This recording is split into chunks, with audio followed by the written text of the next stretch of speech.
Thank you. Same to you.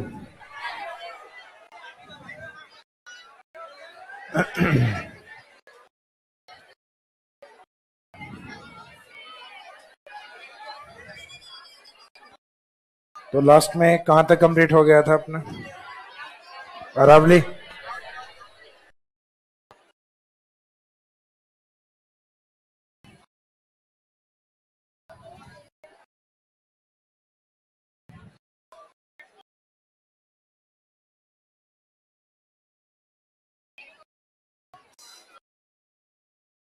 Last में अपन ने राजस्थान के सेकंड फिजिकल डिवीजन को स्टार्ट किया था अरावली को, जिसमें स्टार्टिंग में इसकी कुछ विशेषताएं बताई थी कि Aravalli is an oldest folded and residual mountain. Aravalli एक प्राचीन वलित और अवशिष्ट पर्वतमाला है। प्राचीन क्योंकि इसका जो निर्माण काल है वो प्री कैम्ब्रियन टाइम पीरियड, और अरावली का जो एक्सटेंशन या जो विस्तार है वो टोटल लेंथ अगर देखा जाए तो 692 kilometre in Rajasthan state, 550 kilometre, approximate 80% Aravalli, and average height of Aravalli 930 metre. यानी 2-3 फैक्ट हैं जो इसमें याद रखने हैं। टोटल लगभग 700 किलोमीटर की लंबाई में है, जिसमें 80% 550 राजस्थान के पास है। उसके बाद में एक पॉइंट जो कि प्रीलिम्स के अकॉर्डिंग डायरेक्शन वाला बताया, तो डायरेक्शन में राजस्थान के south west to north east, यानी गुजरात की ओर से लेकर और दिल्ली की तरफ, जिसमें खेड़बर्मा से लेकर रायसीना तक। राजस्थान में इसका पॉइंट देखा जाए तो सिरोही माउंट आबू से लेकर खेतड़ी नीम का थाना, जो पहले बोलते थे खेतड़ी झुंझुनू तक, वर्तमान में खेतड़ी नीम का थाना। उसके बाद में स्टडी पॉइंट ऑफ व्यू या अध्ययन की दृष्टि से इसको मुख्यतः 3 भागों में, जैसे डेजर्ट को अध्ययन में हम 2 भागों में डिवाइड करते हैं, वैसे अरावली को मुख्यतः 3 भाग। लास्ट में 3 भाग वाला जो डायग्राम है वो अपने ड्रॉ किया था, जिसमें ये वाले जो 2 पॉइंट है, ये तो अपने को ध्यान है कि ये नीम का थाना वाला part most southern part Rajasthan में जो है वो सिरोही है। बाकी 3 भागों में अपने वो 2 पॉइंट और चाहिए, एक जयपुर और एक राजसमंद। ये वाली नीम का थाना से और जयपुर के मध्य अरावली है, यह है उत्तरी अरावली, जिसमें सबसे ऊंची चोटी कौन सी है? रघुनाथगढ़। मिड अरावली जो जयपुर से राजसमंद के बीच मेनली अजमेर में है, यहाँ मुख्य चोटी एक तो टोडगढ़, इसके अलावा दूसरी है तारागढ़। सदन अरावली जो अरावली की सबसे ऊंची चोटी है, गुरु शिखर। गुरु शिखर यानी शिखरों में जो सबसे गुरु है या ऊंचा है, लगभग कितनी हाइट पे? 1722 मीटर। ये सिरोही में। ये वाला पार्ट है मिड अरावली और ये वाला है सदन अरावली। अब इसमें ये वाला जो भाग है, इनको डिवाइड किया था अपने स्मॉल ए, बी और सी। इसमें हेडिंग में लीजिए फर्स्ट नॉर्थ अरावली या नदन अरावली, उत्तरी अरावली। ये डायग्राम बनाया हुआ है आपका।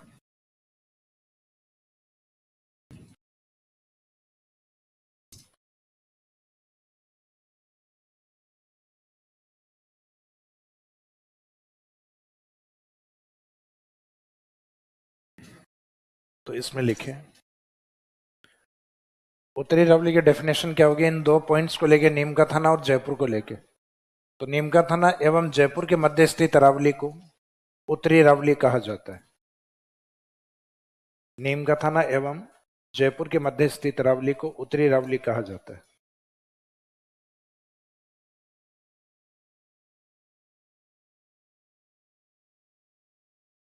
नीम का थाना एवं जयपुर के मध्य स्थित अरावली को उत्तरी अरावली कहा जाता है।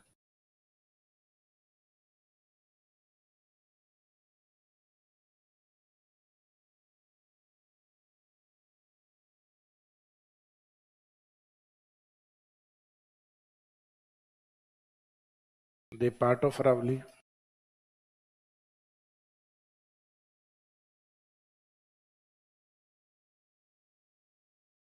The part of Aravali which is lies between Nimkathana and Jaipur is called या is known as Northern Aravali. यानी अरावली का वही हिस्सा जो नीमकाथाना और जयपुर के बीच में है वो क्या कहलाता है? उत्तरी Aravalli. The part of Aravali which is lies between Nimkathana and Jaipur is called या is known as Northern Aravali. Next line में इसी में लिखेगा, पॉइंट यही चल रहा है उत्तरी अरावली. इसकी सर्वोच्च चोटी, इट्स हाईएस्ट पीक रघुनाथगढ़. इसकी सर्वोच्च चोटी रघुनाथगढ़.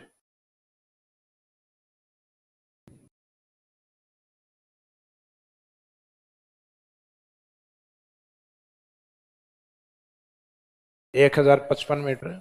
ब्रैकेट में आगे लिखेगा सीकर.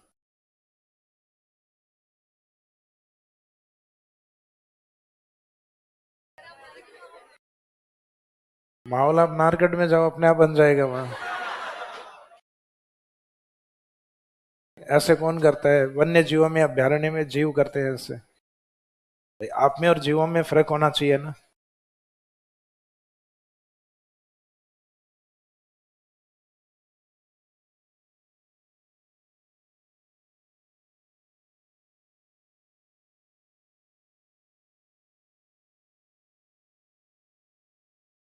और ये देखो अस्थायी माहौल होता है, बनाओ तब स्थायी बनाओ. फिर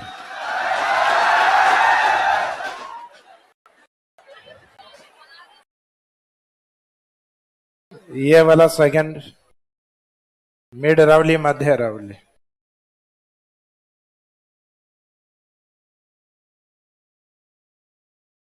तो मध्य अरावली की डेफिनेशन क्या रहेगी? जयपुर एवं राजसमंद के मध्य स्थित Aravalli. The part of Aravali which is lies between Jaipur and Rasamand is known as Mid Aravali और मेरवाड़ा अरावली. जयपुर एवं राजसमंद के मध्य स्थित अरावली को मध्य अरावली या मेरवाड़ा अरावली कहा जाता है. मेरवाड़ा क्यों बोला जाता है इसको? क्योंकि ये मेनली अजमेर में है. और पहले अपन ने लिखा भी था मारवाड़, मेरवाड़ा, इनके मीनिंग बताए थे आपको. अजमेर को मेरवाड़ा भी बोलते हैं. जयपुर से राजसमंद के मध्य स्थित अरावली को मध्य अरावली या मेरवाड़ा अरावली कहा जाता है.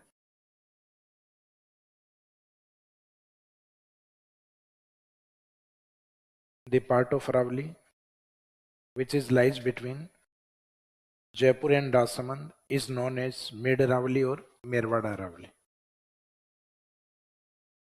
फिर इसी में ही नेक्स्ट लाइन में लिखो, इसकी सर्वोच्च चोटियां, the highest peaks of mid Aravalli, मध्य अरावली की या इस अरावली की सर्वोच्च चोटियां.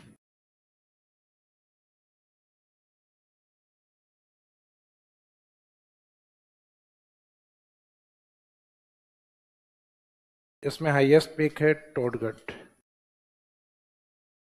हालांकि टोडगढ़ कई बार एग्जाम में नहीं आता, तब आंसर में क्या रहेगा? तारागढ़. टोडगढ़ वाला हिस्सा है जो प्रेजेंट वर्तमान में ब्यावर की तरफ है. 934 मीटर. और ये अगर ऑप्शन नहीं हो तो फिर 873, 873 मीटर. तो तारागढ़ तो अजमेर में है, जहां हमने चौहान डायनेस्टी का फेमस फोर्ट भी बना हुआ है, तारागढ़ फोर्ट. वही area Taragarh fort, Taragarh hills. और इस क्षेत्र में जो तीसरी प्रमुख पहाड़ी है मिड अरावली में, अगर वो भी लिखना चाहें तो उसका नाम है नाग हिल्स, नाग पहाड़ी, जो 795. तो नाग पहाड़ियां अजमेर के पश्चिम में है. जैसे मिड अरावली है, तो मिड अरावली में जो अजमेर का जो हिस्सा इस साइड वाला, पाली के टच वाला जो अलग हुआ है, इस साइड में तो है टोडगढ़. अजमेर सिटी वाला जो ये वाला हिस्सा है, ये है तारागढ़. और अजमेर के पश्चिम में जो अरावली थोड़ी सर्पिलाकार रूप में फैली हुई है, इसको बोला जाता है नाग हिल्स, ये नाग पहाड़ी. तो ये वाला जो नाग वाला पार्ट है ये 700 प्लस है, तारागढ़ वाला है ये 800 प्लस है, टोडगढ़ वाला है ये 900 प्लस। तो 700 प्लस 95, 700 पे कितना अधिक है 95। 8 वाला है ये 73 और 9 वाला है 34। तो इसका मीनिंग इनकी जो हाइट हो लगभग 700, 800, 900 कंटिन्यूस डिजिट यूज किए हैं अपन ने, 700, 800 और 900। या यहाँ से चलेंगे तो डिक्लाइन 900, 800 प्लस, 700 प्लस।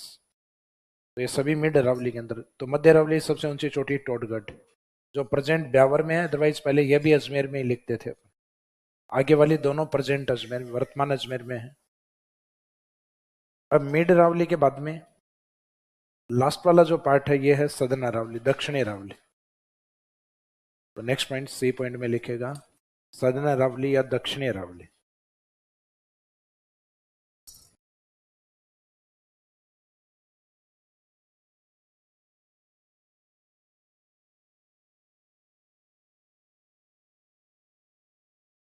तो दक्षिणी अरावली वाला पार्ट कहां से है? तो राजसमंद से सिरोही के मध्य स्थित Aravalli. The part of Aravali which is lies between, yeah, which is located between Rasamand and Sirohi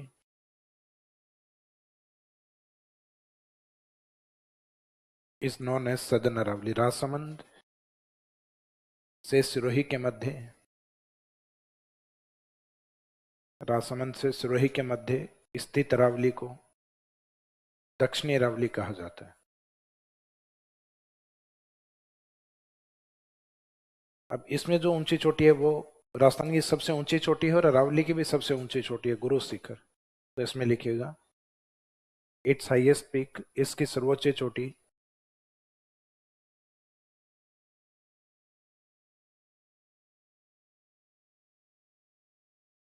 Guru Shikhar. आगे डिस्क करके सिरोही, ब्रैकेट में वो फैक्ट या डाटा लिख दो 1722 मीटर।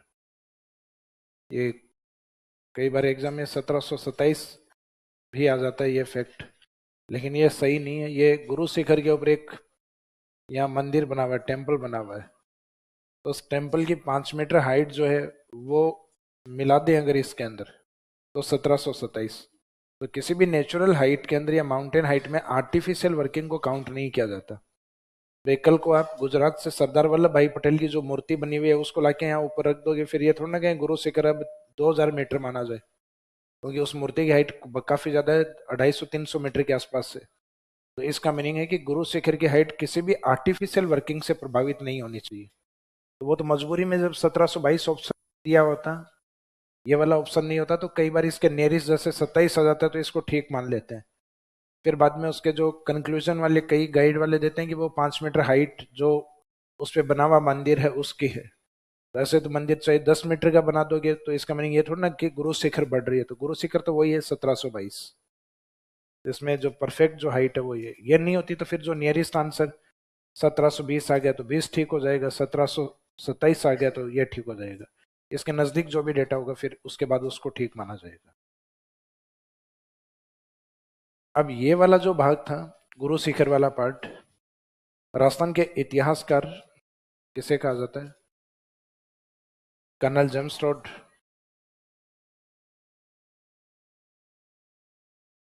तो कर्नल जेम्स टोड ने जब गुरु शिखर को देखा तो जो मुख्यतः प्रमुख जो ब्रिटिश अधिकारी थे वो हिल स्टेशन विजिट किया करते थे। हिल स्टेशन इंडिया में कहाँ पर थे? मुख्यतः हिमालय की ओर, उत्तराखंड और हिमाचल की ओर। ऐसे कई लोकेशन है जो ब्रिटिश टाइम पीरियड में जिनको as a tourism point develop किया गया था। तो इनका जो हिमालय रीजन देखा हुआ था, जैसे ही कर्नल जेम्स टोड ने यहाँ गुरु शिखर को विजिट किया तो हिमालय क्षेत्र में, जिस क्षेत्र में अपने साधु संत भी जाया करते थे तपस्या के लिए या शांति के लिए, तो इन्होंने गुरु शिखर को देखा तो गुरु शिखर भी उतना ही शांत और हिमालय की तरह अधिक हाइट वाला। तो इन्होंने गुरु शिखर के लिए शब्द यूज किया संतों का शिखर,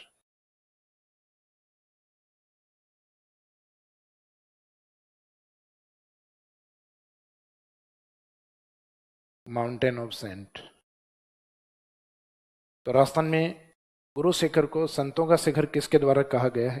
कर्नल जेम्स टोड। तो गुरु शिखर के बारे में ये एक स्टेटमेंट है कर्नल जेम्स रोड को लेकर। तो ये जो भी लिखा ना अपने, उसी के जस्ट नीचे नोट में लिखेगा, according to colonel James Road. Colonel James Road के अनुसार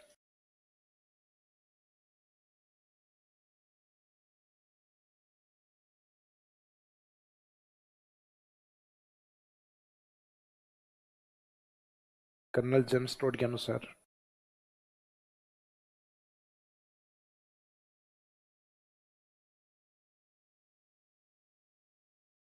अनुसार ऑब्लिक के द्वारा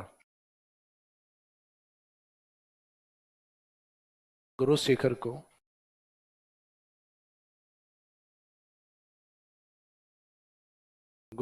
को संतों का शिखर कहा गया। के द्वारा के अनुसार ऑब्लिक करके लिख देना, के द्वारा। तो स्टेटमेंट की किसके अनुसार इसको संतों का शिखर माना जाता है? तो कर्नल जेम्स टोड के अनुसार। या किसके द्वारा कहा गया? तो colonel James Tod. Colonel James Tod, colonel James Tod called Guru Shikhar as mountain of saint. Colonel James Tod ने गुरु शिखर को संतों का शिखर कहा है। तो ये स्टेटमेंट आता है एग्जाम में ऑलरेडी कि राजस्थान में संतों का शिखर किस चोटी को बोला गया है? गुरु शिखर को। तो संतों का शिखर तो अपने को पता है कि इंडिया में कौन है संत जहां तपस्या करते हैं? हिमालय।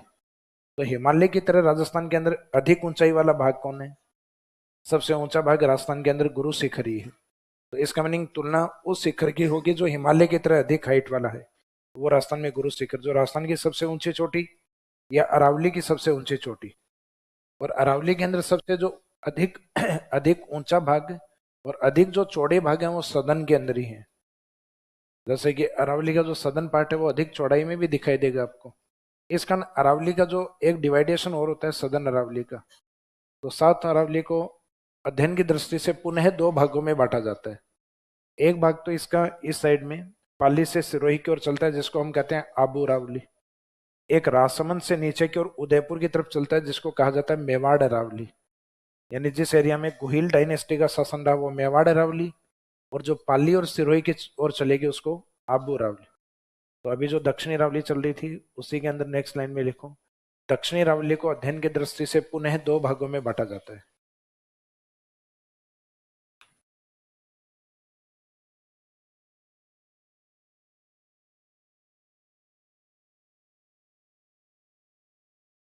तो according to study point of view,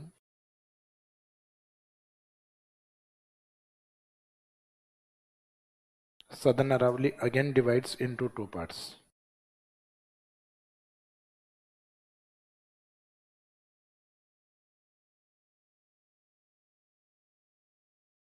Again divides into two parts. दक्षिणी अरावली को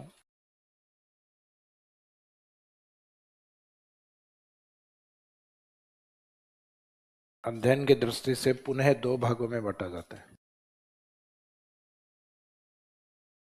पुनः दो भाग क्यों लिख रहे हैं अपन?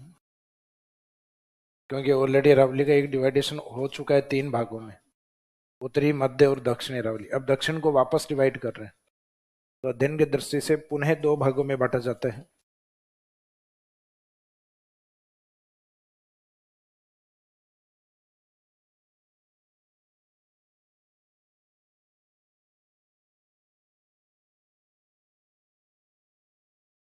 यानी ये सदन वाला पार्ट ही है। दक्षिणी अरावली का एक भाग जो कि ये वाला भाग मेवाड़ अरावली, एक दक्षिणी अरावली का ये वाला भाग पाली और सिरोही। तो इस साइड वाला जो भाग है ये तो अपने आप में आबू अरावली जो अधिक सिरोही की ओर फैला हुआ है।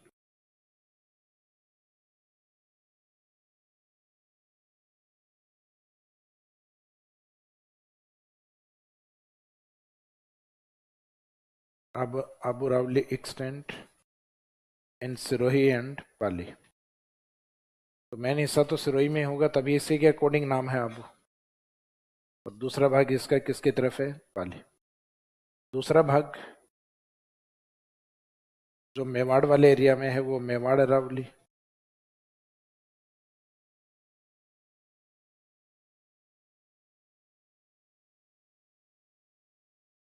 मेवाड़ अरावली एक्सटेंड इन उदयपुर, उदयपुर राजसमंद।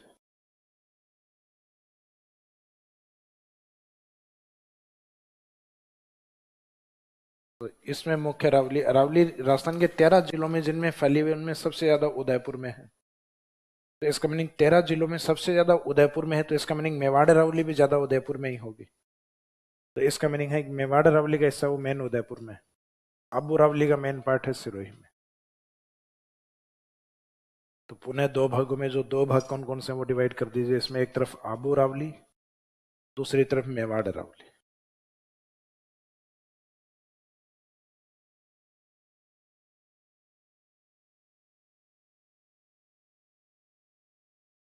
दोनों तरफ हाईएस्ट पीक, सर्वोच्च चोटी। तो आबू में तो सर्वोच्च चोटी कौन सी है, आपको ध्यान है, सिरोही गुरु शिखर। तो गुरु शिखर, यहाँ वापस बताने की आवश्यकता नहीं है हाइट कितनी है, लोकेशन लिखना चाहो ब्रैकेट में लिख दो सिरोही। मेवाड़ अरावली की जो ऊंची चोटी है उसका नाम है जरगा। आपको ध्यान हो तो बोराट प्लेट्यू में लिखवाई थी मैंने।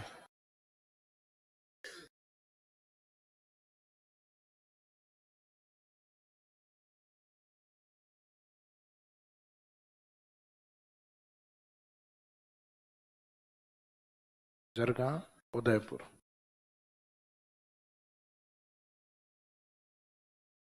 ये 1431 मीटर, 1431।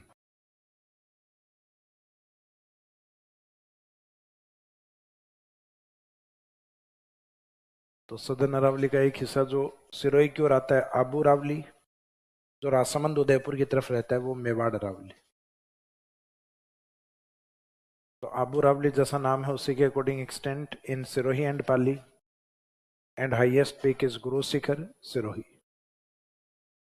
और मेवाड़ अरावली जैसा नाम है मेवाड़ क्षेत्र यानी उदयपुर राजसमंद की तरफ, और जिसमें हाईएस्ट पीक जरगा, आगे लोकेशन लिख दीजिए उदयपुर, हाइट 1431 मीटर, 1431।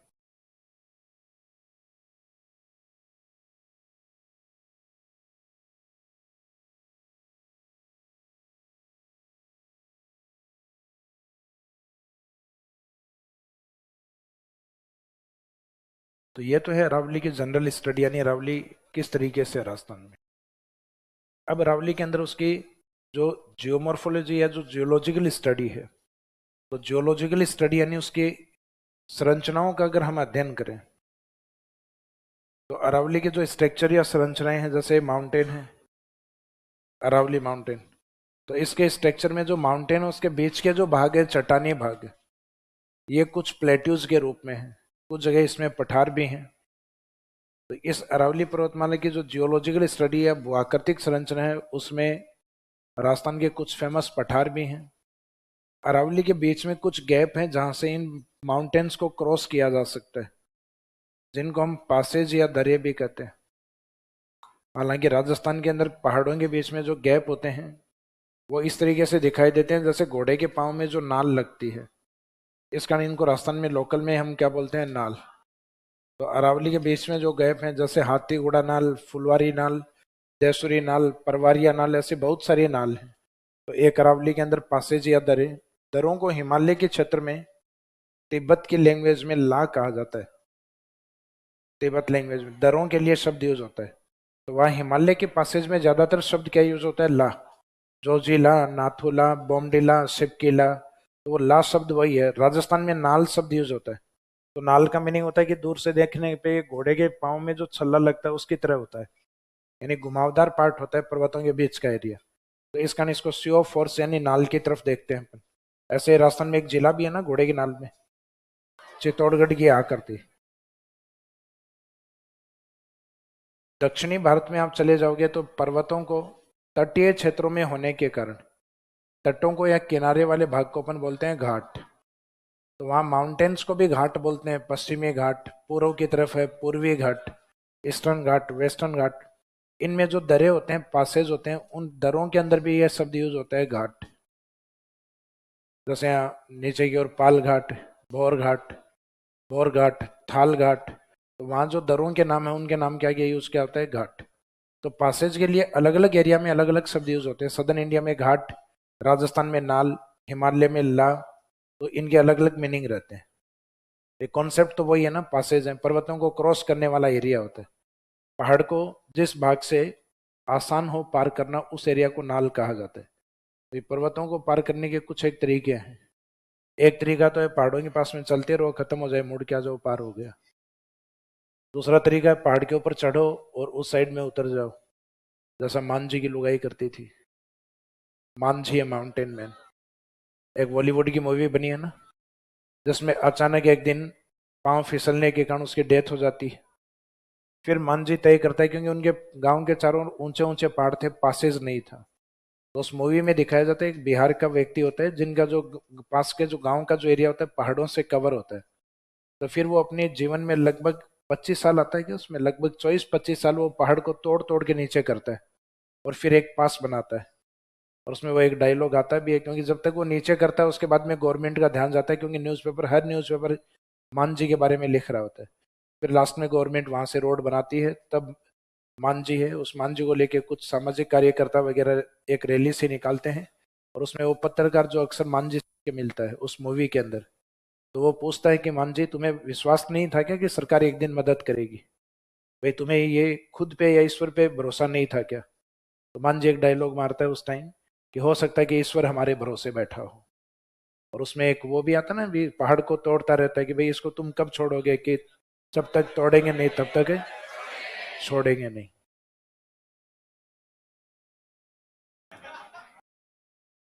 तो ये वाले कुछ फिजियोग्राफिक स्ट्रक्चर इसमें, दरों के बारे में, प्लेट्यूज के बारे में, इनके बारे में। फिर अरावली में मुख्यतः जो रॉक्स या चट्टानें किस प्रकार की हैं, तो इसके लिए कुछ जियोलॉजिस्ट हैं जिन्होंने स्टडी की है, जिसमें सबसे बेस्ट मानते हैं हम एक ब्रिटिश जियोलॉजिस्ट है, प्रमुख भूवैज्ञानिक हैं, जिसका नाम है H.M. Heron, Alexander Macmillan Heron. उनके द्वारा अरावली की चट्टानों को कुछ स्पेसिफिक नाम दिया है। वो नाम क्या दिया वो इसमें देखेंगे। तो अरावली में अब अपने को 2-3 पॉइंट कवर करने हैं। एक तो अरावली के पठार, अरावली के दरे, और अरावली की प्रमुख चट्टानें कौन सी हैं। तो अब स्टडी के बाद में नेक्स्ट हेडिंग डालिए अरावली के पठार, प्लेट्यूज ऑफ अरावली, अरावली के पठार।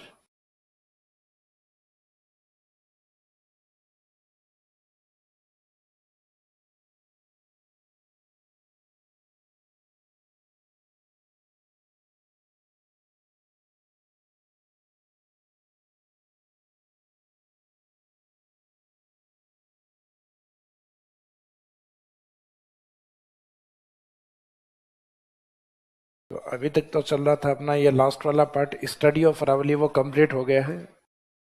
अरावली के अध्ययन के साथ ही अरावली का ही दूसरा पार्ट स्टार्ट हो गया है, अरावली के प्लेट्यूज या पठार, प्लेट्यू ऑफ अरावली। तो अरावली का जो पठारी भाग है वो उस एरिया में अधिक है जिस एरिया में इसकी चौड़ाई अधिक है। इसका मीनिंग जो सदर्न अरावली है उस अरावली के अंदर अरावली के अधिकांश पठार स्थित है। तो इसमें सबसे पहली लाइन तो यही यूज करेंगे कि अरावली में अधिकांशतः पठार दक्षिणी अरावली में पाए जाते हैं। तो फर्स्ट लाइन में लिखेगा अरावली में पठार सर्वाधिक, अरावली में पठार सर्वाधिक दक्षिणी अरावली में पाए जाते हैं।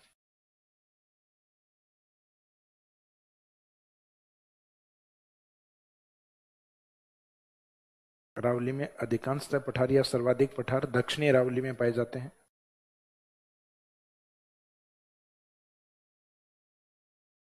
Mostly plateaus of Aravali are found in southern Aravali. Mostly plateaus of Aravali are found in southern Aravali. Aravalli में सर्वाधिक पठार दक्षिणी अरावली में पाए जाते हैं।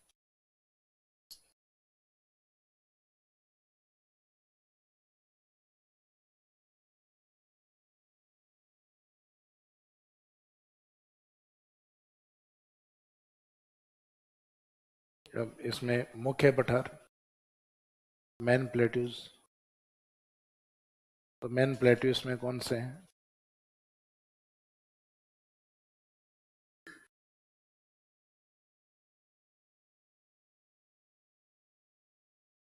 जैसे भाग अरावली का, जिसमें सिरोही की ओर जो पठार है, जिसमें एक पठार तो आता है सिरोही के अंदर उड़िया प्लेट्यू, जो राजस्थान के पठारों में सबसे ऊंचा है। तो जो उड़ा वो सबसे ऊंचा।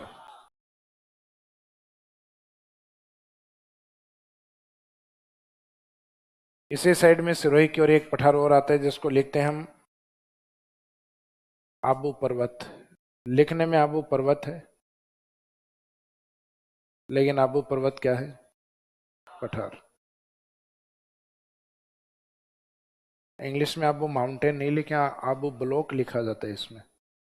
एक ब्लॉक की तरह है ये, इस तरीके से डोम शेप में, गुंबदाकार आकृति में। तो आबू ब्लॉक या आबू पर्वत, तो दोनों के दोनों उड़िया और आबू ब्लॉक की साइड में है सिरोही के अंदर।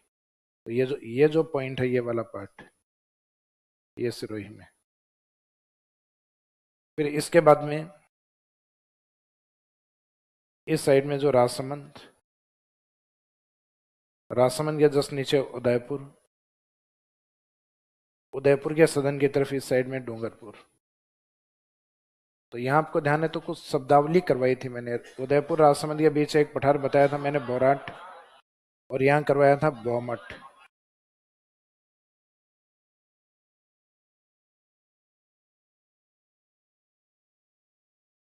बोराट, बोमट, दोनों में सिर्फ एक शब्द का फर्क है, रा का और मै का। बाकी कॉमन है दोनों में। उदयपुर कॉमन है, फर्क जिसमें रा है उसमें राजसमंद आएगा, जहां रा नहीं है उसमें राजसमंद की जगह किसको लिया जाएगा? डूंगरपुर। ये भौमट रीजन। उदयपुर के अंदर एक झील है जो उसके अलग अलग हिस्सा हुआ है भी उदयपुर से, एक सलूम्बर। सलूम्बर में आ गई है वो लेक जिसका नाम है जयसमंद। क्या नाम है? राजस्थान की फ्रेश वाटर लेक में सबसे बड़ी है। जैसे उदयपुर जो मुख्यतः पहले इस तरीके से ऑस्ट्रेलिया की आकृति से मैच होता हुआ था, ये उदयपुर की direction north east south, south east Udaipur अलग हो गया। अब ये वाला हिस्सा अलग हो गया, ये बन गया सलूम्बर। तो उदयपुर जो डिस्ट्रिक्ट हेडक्वार्टर, जिला मुख्यालय जो है, उससे लगभग 50 किलोमीटर डिस्टेंस पे आता है ये सलूम्बर वाला जयसमंद वाला एरिया। तो लगभग 40-50 किलोमीटर के डिस्टेंस पे है जहाँ पे जयसमंद लेक। जयसमंद झील के पूर्व में एक उबड़ खाबड़ पठार है जो मेनली पुराने उदयपुर के अंदर और कुछ हिस्सा प्रतापगढ़ में उसका फैला हुआ है। उसको नाम दिया जाता है लसाड़िया प्लेट्यू। लसाड़िया प्लेट्यू और वर्तमान में सलूम्बर में, कुछ हिस्सा प्रतापगढ़ की तरफ। लेकिन उसमें एग्जाम में रेफरेंस ये लेक देख के पूछा जाता है। जयसमंद लेक के पूर्व में स्थित उबड़ खाबड़ पठारी भाग को क्या कहा जाता है? लसाड़िया प्लेट्यू। इसका मीनिंग इस साइड में बारिश या वर्षा के कारण जो चट्टाने हैं उनका कटाव अधिक हुआ है, इसका ये थोड़ा सा उबड़ खाबड़ पठार।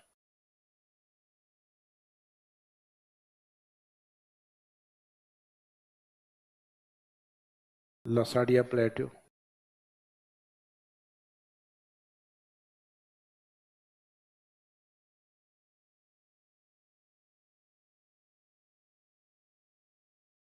फिर यहाँ उदयपुर से सामने चलेंगे तो मेवाड़ का एक हिस्सा आता है चित्तौड़। मेवाड़ ऐतिहासिक मेवाड़ का हिस्सा है, लेकिन फिजिकल डिवीजन में ये हाड़ौती में काउंट होता है। हाड़ौती संभाग जो होता है, यानी जो पॉलिटिकल एरिया, उसमें तो 4 ही जिले होते हैं, कोटा, बूंदी, बारा, झालावाड़।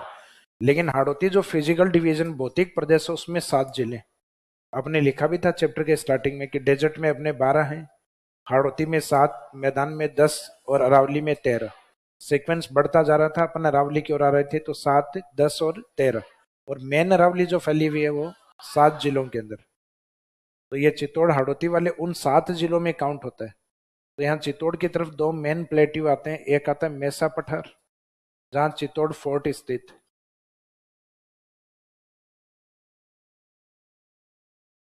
मेसा प्लेट्यू, और एक आता है यहाँ पे मानदेसरा प्लेट्यू।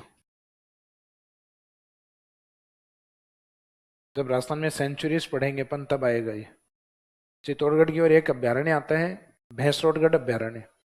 तो जो भैंसरोडगढ़ सेंचुरी आता है उस सेंचुरी वाले एरिया में आता है मानदेसरा प्लेट्यू।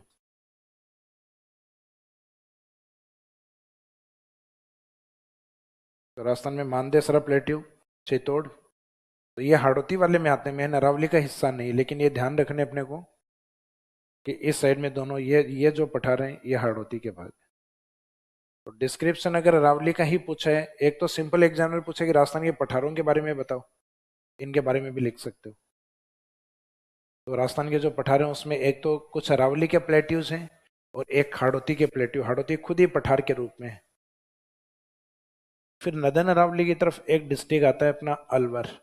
अलवर वाला जो पार्ट है वहाँ पे एक सेंचुरी है, टाइगर प्रोजेक्ट है सरिस्का अभ्यारण्य, जहाँ बाघ परियोजना चलती है। सरिस्का की और दो प्लेट्यू आते हैं, एक तो आता है कांकनवाड़ी प्लेट्यू, कांकनवाड़ी पठार, और एक आता है क्रांस का पठार, क्रांस के साथ का अटैच है, क्रांस का पठार।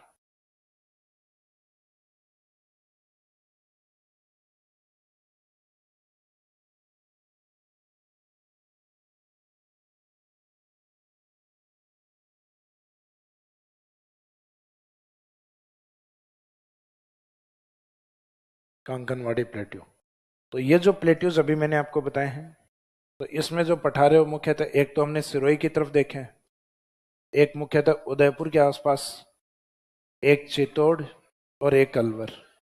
अलवर वाले जो पठार हैं वो कैसे हैं, कै क्रांस का और कैसे कांकनवाड़ी।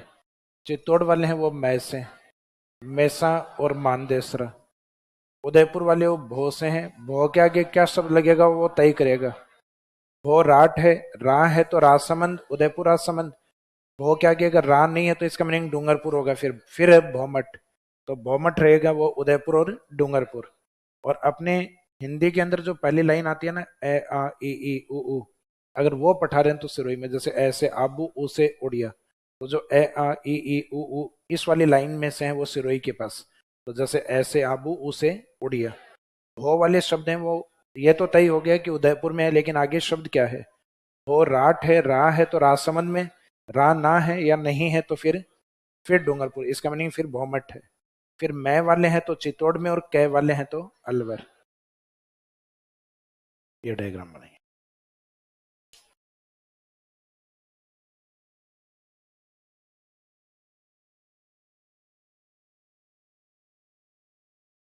तो सुरही वाले उड़िया एंड आबू ब्लॉक, उदयपुर राजसमंद वाला भोराट, उदयपुर डूंगरपुर के बीच वाला भौमठ, जयसमंद लेक है उसके ईस्ट में है उबड़ खाबड़ प्लेट्यू लसाड़िया।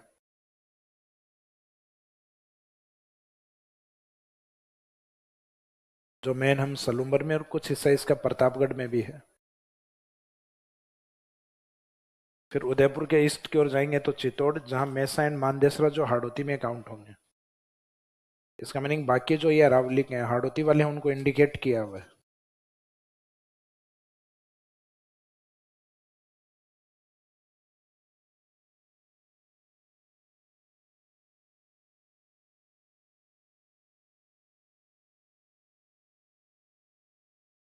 ये पार्ट अरावली का।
सलूम्बर,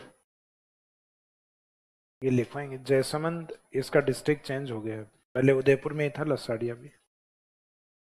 ये डिस्क्रिप्शन में आ जाएगा, डिटेल्स में लिखवाएंगे उसमें। लसाड़िया वर्तमान जो सलूम्बर है, कुछ आंशिक भाग प्रतापगढ़ में भी है, तो डिटेल लिखवाएंगे उसमें। 2 जिले लिखेंगे। This plateau is located in Salumbar and partially part extent in Pratapgarh. Salumbar में और कुछ आंशिक भाग है इसका, वो प्रतापगढ़ में विस्तृत।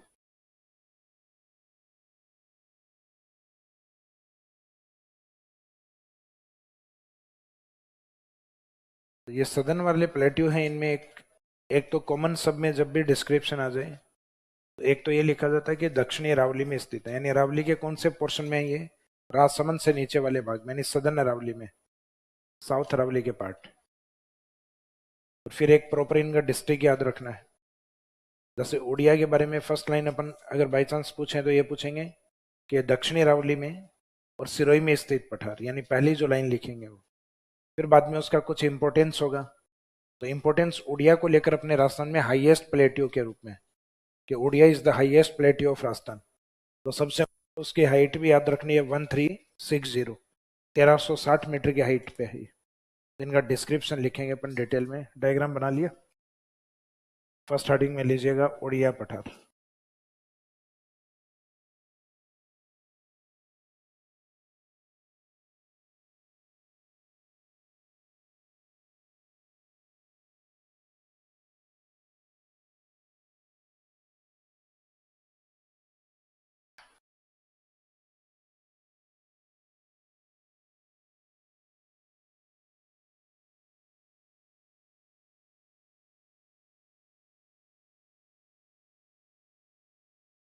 तो उड़िया पठार, तो इसमें पहला राजसमंद के नीचे है, ये अपने को पता है, इस अरावली में। तो यह दक्षिणी अरावली में सिरोही में स्थित पठार।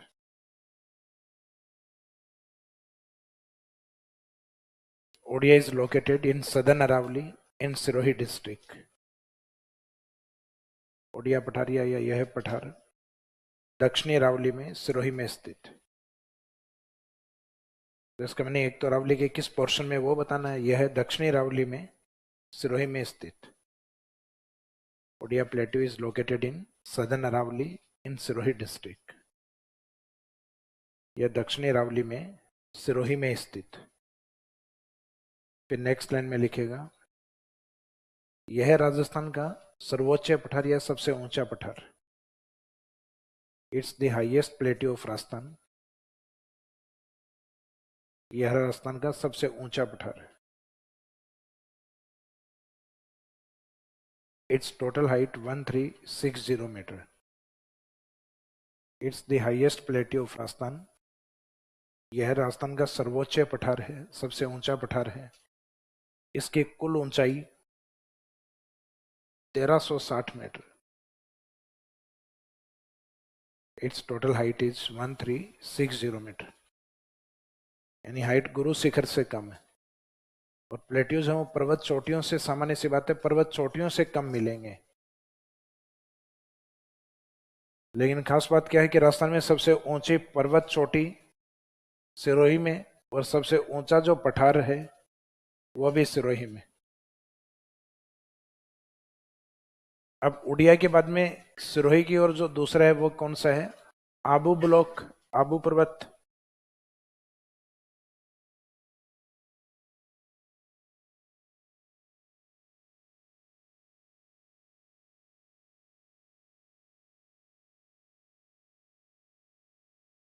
आबू पर्वत। तो आबू पर्वत के बारे में जब भी लिखा जाता है तो पहला तो इसको यह डिस्क्राइब किया जाता है कि है क्या। तो जैसे एक दो बार एग्जाम में भी पूछा गया कि आबू पर्वत क्या है, तो एक तो ऑप्शन के पर्वत है, एक पठार है, कि एक ए और बी दोनों है।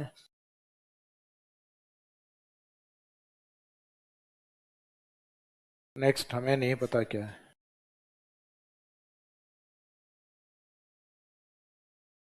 आपका आंसर तो मुझे पता है, लेकिन 3 में से देना। ए आंसर, ए आंसर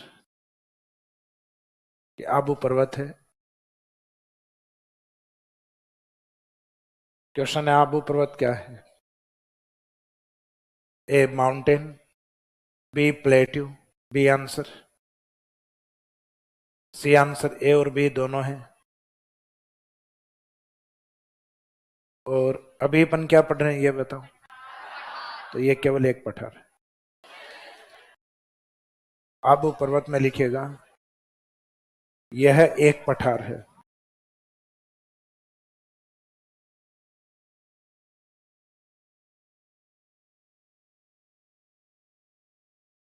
कई बार कुछ क्या ज्योग्राफिकल रीजन्स के नाम गलत पड़ जाते हैं। जैसे कि विश्व के अंदर सबसे खारे पानी की झील सबसे पहले फाइंड आउट हुई डेड सी, कि सबसे ज्यादा सैलिनिटी डेड सी में है। धीरे धीरे और रिसर्च बढ़े तब बाद में पता चला ट्रकी की वॉन लेक है वो उससे भी ज्यादा खारी है। तो कॉन्सेप्ट में तो हम यही लिखते हैं कि सबसे खारी झील वॉन झील। लेकिन जब फाइंड आउट के स्टार्टिंग में खोजे जा रहे थे तब सबसे गहरा, सॉरी, सबसे ज्यादा सैलिनिटी किसकी मिली थी? डेड सी। डेड सी में सैलिनिटी इतनी ज्यादा है कि पानी का डेंसिटी बहुत ज्यादा है। जाके कूद के मरना भी चाहोगे तो मौत नसीब नहीं होगी, क्योंकि उसके पानी में जो जाओगे तो ऊपर तैरते रहोगे, क्योंकि पानी काफी ज्यादा भारी है। तो उसके अंदर अपनी बॉडी हल्की रहेगी। तो मीनिंग है कि डेड सी इसलिए डेड है कि उस आदमी में डेड होता ही नहीं है उसमें। तो वॉन लेक है वो उससे भी ज्यादा सैलिनिटी लिए हुए है, उससे भी अधिक लवणता लिए हुए है। भाई नाम गांव के अंदर घर वालों ने रख दिया बच्चे का होशियार सिंह, क्लास में सबसे कमजोर है वो। तब होशियार सिंह अब नाम के पीछे थोड़ी ना है होशियार सिंह। तो आबू पर्वत भी नाम के पीछे पर्वत नहीं है, ये पठार है। तो एक कॉन्सेप्ट गलती से आबू पर्वत लिखा हुआ है।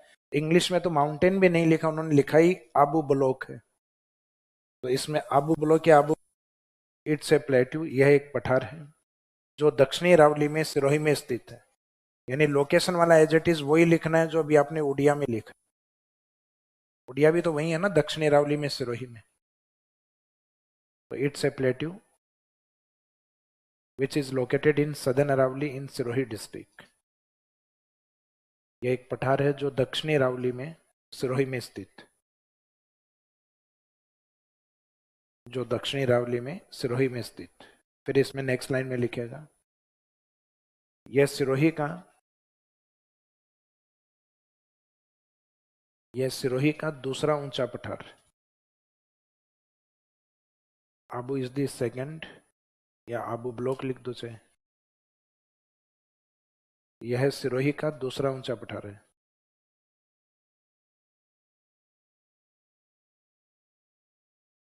It's the second highest plateau of Sirohi. यह सिरोही का दूसरा ऊंचा पठार है जिसकी कुल ऊंचाई,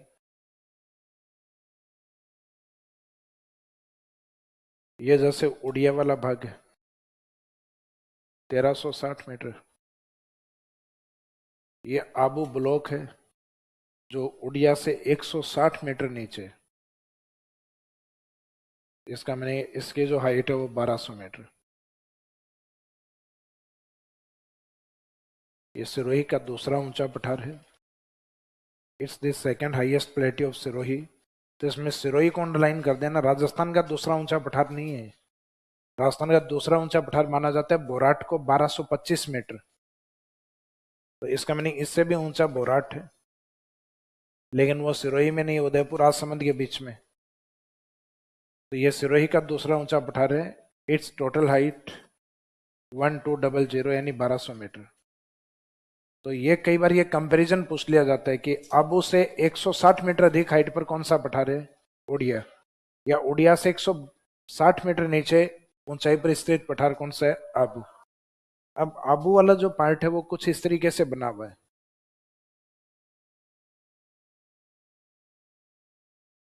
एक डोम शेप में बना हुआ है, यानी इस आकृति को हम कहते हैं गुंबदाकार आकृति।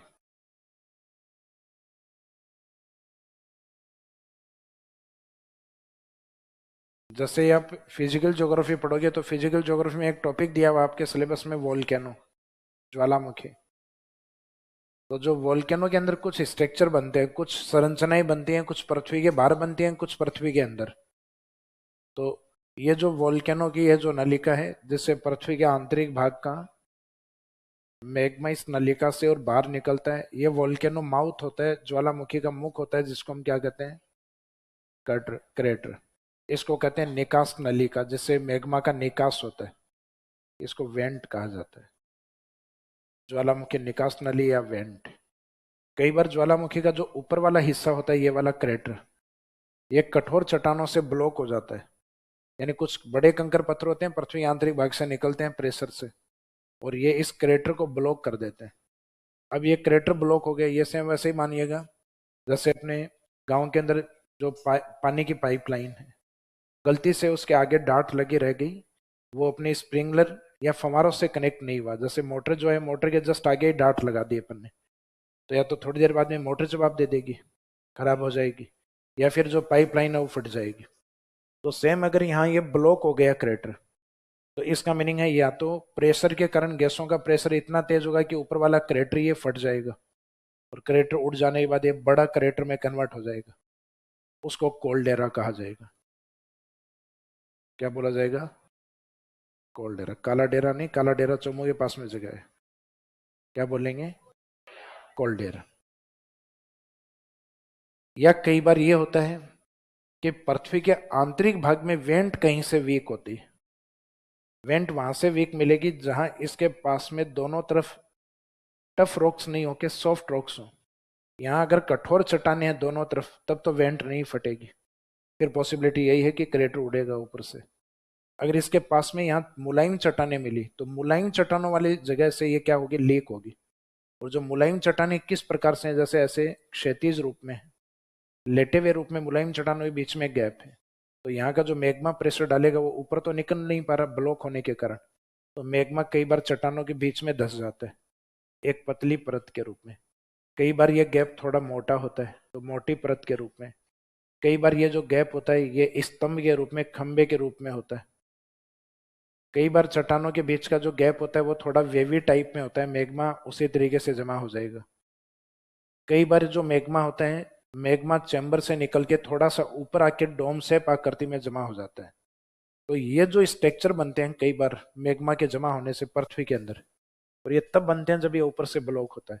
तो इन स्ट्रक्चर को नाम दिया जाता है, जैसे पतली परत के रूप में मैग्मा जमता है क्षैतिज रूप में, तो इसको नाम दिया जाता है जो हॉरिजॉन्टल शेप बन रही है, इसको कहा जाता है सीट। ये थोड़ी सी मोटी परत में होता है तो इसको सिल कहा जाता है। ये स्तंभ के रूप में इस तरीके से वर्टिकल शेप में हो तो इसको डाइक कहा जाता है, और ये वेवी टाइप लहरदार रूप में हो तो इसको कहा जाता है फेकोलिथ। जैसे अपन किसी गेंद वगैरह को फेंकते हैं ना से, तो लहरदार रूप में जाती है, उसी तरीके से फेकोलिथ। तो फेकोलिथ स्ट्रक्चर। और एक डीप और गहराई में जमा होता है, तो लिथ का मीनिंग होता है कठोर भाग, और बेथोस का मीनिंग होता है डीप में। जर्मन लैंग्वेज के शब्द हैं सभी। तो इसका मीनिंग है कि ये जो स्ट्रक्चर है काफी डीप में और एक डोम शेप आकृति में बनती है। इस गुमंदाकार आकृति को ज्वालामुखी में क्या बोला जाता है? बेथोलिथ। बेथोलिथ स्ट्रक्चर। लेकिन बेथोलिथ बनेगा कहां पर? पृथ्वी के आंतरिक भाग में।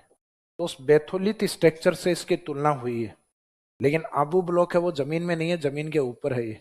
तो उससे हम केवल तुलना कर सकते हैं, क्योंकि बेथोस जो स्ट्रक्चर होता है वो जमीन के अंदर बनता है, जैसे पतली परत में जमा हुआ। जैसे आप लोगों ने 9th 10th 11th 12th के अंदर प्रैक्टिकल सब्जेक्ट रहे होंगे आपके, तो कई बार अपने को स्कूल में जो टीचर होते हैं ना, कुछ काम देते हैं कुछ पेपर सीट के ऊपर, तो अपन जाके स्टेशनरी वाले को कहते हैं भैया सीट देना या सील देना।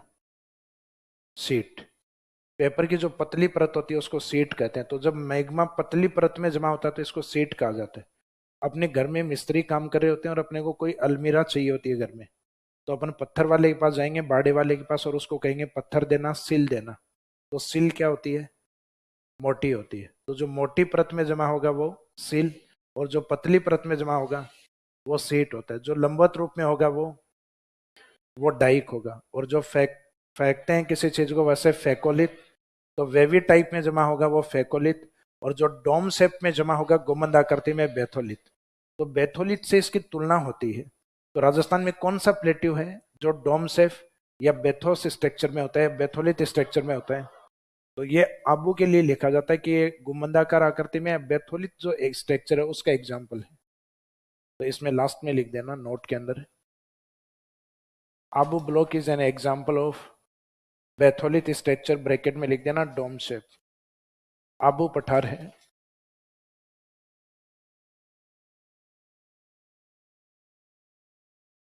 बैथोलिथ संरचना, ब्रैकेट में लिख देना गुंबदाकार। गुंबदाकार क्या कि इस तरीके से छोटा सा एक गुंबद के शेप में डायग्राम बना देना कि ये होता है डोम शेप।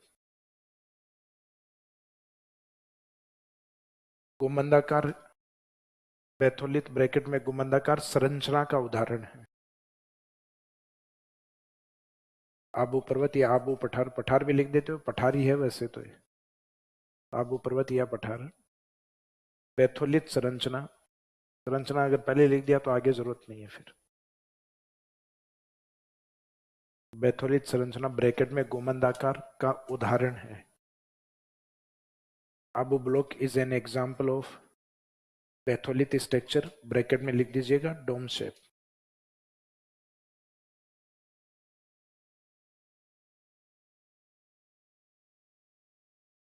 यानी जो गुंबद की जो या डोम शेप जो संरचना है, बैथोलिथ जो स्ट्रक्चर बनता है उस जैसा एग्जाम्पल है।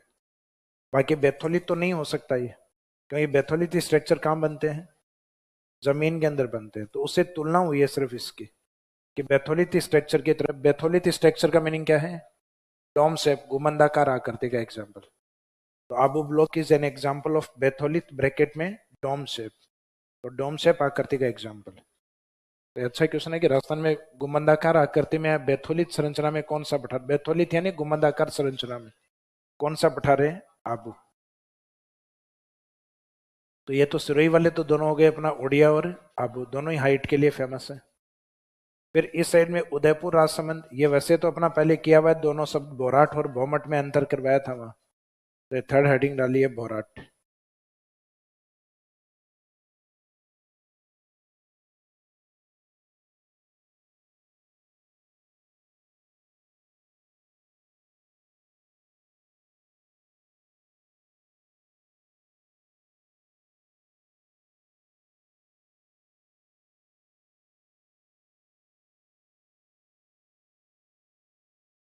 सिर्फ बोराट दिया एग्जाम में, तब तो पहले यह भी बताना कि है क्या, यह एक पठार है, इट्स अ प्लेट्यू। और बोराट पठारी लिखा हुआ है शब्द, तो बाद में सीधी लोकेशन बतानी। तो बोराट लिख के डेफिनेशन लिखो इसकी, यह एक पठार है, it's a plateau.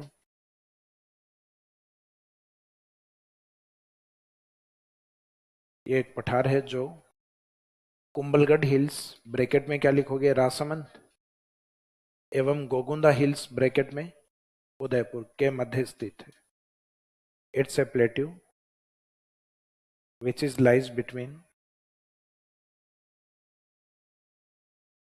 lies between Kumbhalgarh Hills, Rasamand and Gogunda Hills, Udaipur.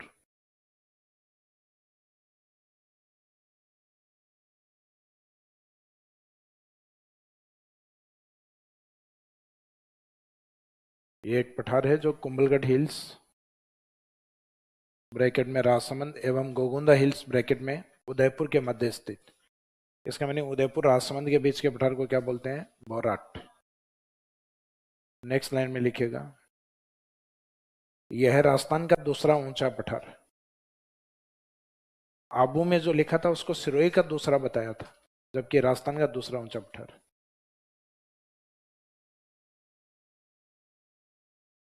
Borat is the second highest plateau of Rajasthan. इसकी कुल ऊंचाई 1225, 1225। आबू से 25 मीटर ऊंचा है, वो 1200 था, ये 1225। यह है राजस्थान का दूसरा ऊंचा पठार। तो इसमें जो शब्द लिखा ना अपने राजस्थान, राजस्थान को अंडरलाइन कर दीजिए। It's the second highest plateau of Rajasthan. It's total height is 1225 metre. इसकी कुल ऊंचाई 1225 मीटर। तो सीक्वेंस में अगर पूछा जाए तो अपने बढ़ती हुई ऊंचाई में एक तो 1200, एक 1225 और एक 1360। 1360 उड़िया है, उससे नीचे बोराट 1225 और उससे नीचे 1200 मीटर पे आबू, तो 1225 और 1360।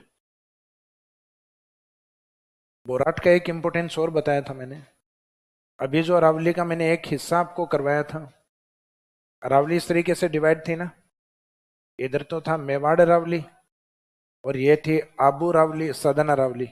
तो इधर जो मेवाड़ अरावली है उसकी सर्वोच्च चोटी कौन सी है?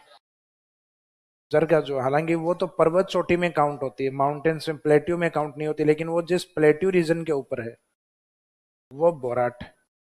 तो बोराट तो जो सपाट एरिया वो काउंट होगा, उस पर अगर कोई हिल्स है तो हिल्स में ही काउंट होगी वो। जैसे जरगा, तो जरगा वाला जो हाइट वाला एरिया 1431 मीटर है, वो बोराट रीजन या बोराट प्लेट्यू के अंदर आती है। तो इसी में एक लास्ट लाइन और लिख दीजिएगा, मेवाड़ अरावली की सर्वोच्च चोटी जरगा है जो बोराट में स्थित।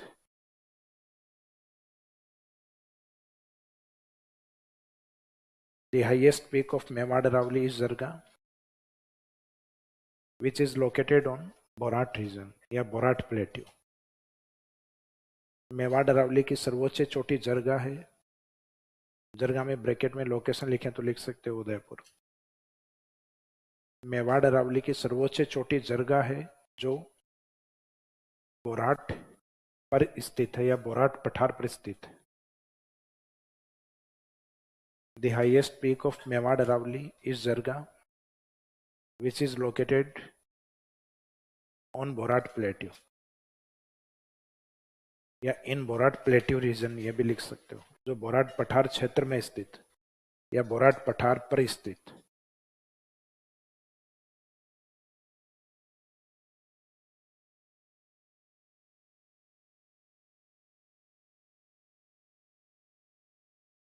तो ये वाला हो गया अपना बोराट वाला। नेक्स्ट पॉइंट लिखो भौमट।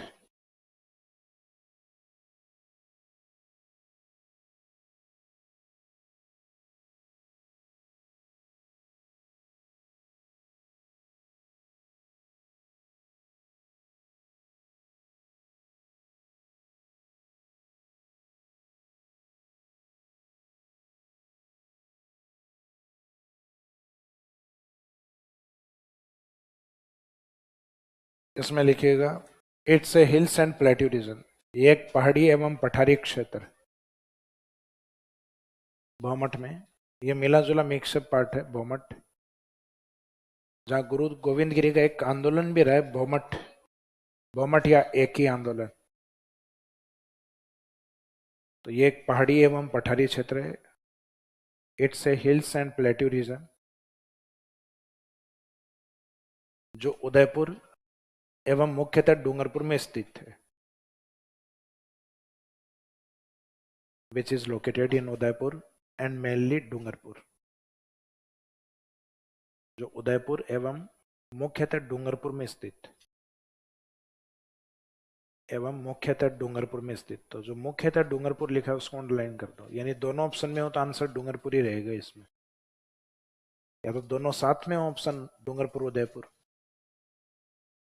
और दोनों ऑप्शन अलग हैं उदयपुर डूंगरपुर, एक एक आंसर लेना है तो वो आंसर रहेगा डूंगरपुर, विच is located in Udaipur and mainly Dungarpur. फिर दूसरा ये जो एरिया उदयपुर से डूंगरपुर प्रतापगढ़, इस एरिया में मुख्यतः एक ट्राइब्स होती है भील, तो ये मुख्यतः भील जनजाति के लिए प्रसिद्ध है, या इस क्षेत्र में भील जनजाति अधिक पाई जाती है। तो इसी में नेक्स्ट लाइन में लिखो Bhil tribe is mostly found in this region, इस क्षेत्र में भील जनजाति अधिक पाई जाती है।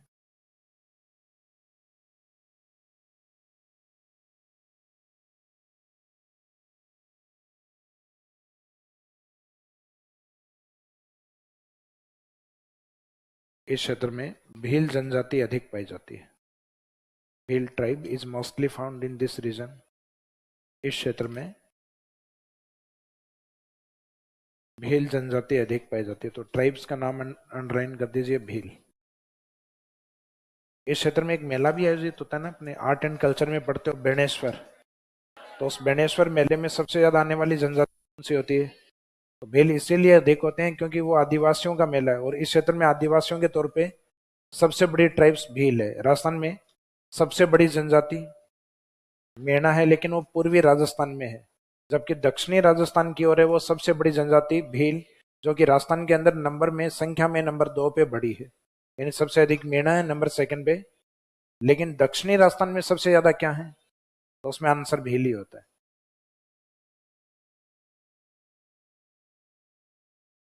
तो ये भोराट भोमट ये दोनों हो गए। अब उदयपुर का एक हिस्सा अलग हुआ है, सलूम्बर। सलूम्बर वाले एरिया में एक पठार आता है लसाड़िया प्लेट्यू। तो नेक्स्ट पॉइंट नंबर 5।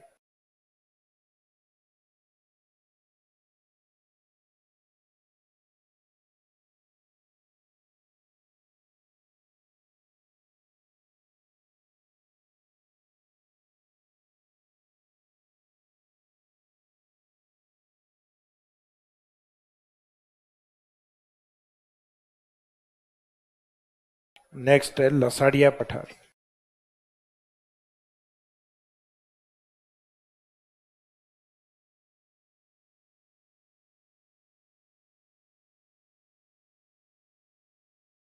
ये कई जगह आपको ये भी मिलेगा लासड़िया। लासड़िया पठार, लासड़िया नहीं, सही शब्द क्या है इसका, लसाड़िया।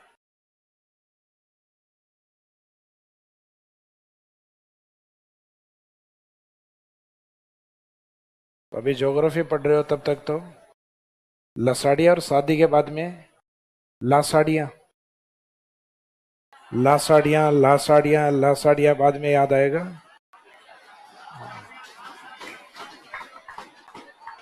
तो ये वाला जो हिस्सा है,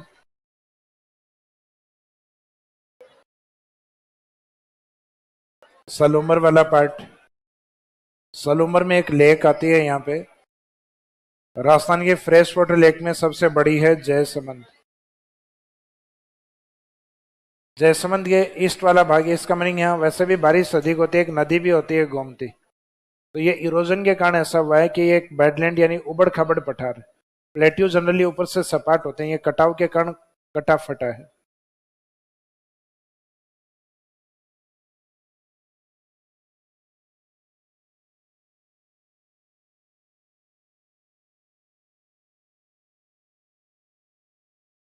उत्खात पठार का एग्जाम्पल है तो लसाड़िया, ये उत्खात पठार है जो दक्षिणी अरावली में जयसमंद झील के पूर्व में स्थित है। लसाड़िया में लिखिएगा, ये एक उत्खात पठार है। It's a badland plateau. उत्खात यानी जो कटे फटे पठार हो। इट्स ए बेडलैंड प्लेट्यू यानी जो उत्खात भूमिया होती हैं चंबल में, उनके लिए भी शब्द अपन क्या, उनके लिए अलग होता है बीड, जो गली रोजन से बना होता है। तो लसाड़िया एक उत्खात पठार है। Lasadiya is a badland plateau, उत्खात पठार है जो जो जयसमंद झील के पूर्व में स्थित है, which is located to the east of Jaisamand lake.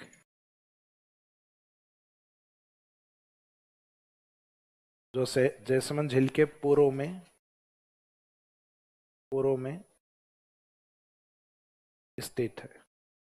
Next line में लिखिएगा, यह पठार मुख्यतः दक्षिणी अरावली में सलूम्बर एवं प्रतापगढ़ में स्थित। अब डिस्ट्रिक्ट भी लिख दीजिए इसमें।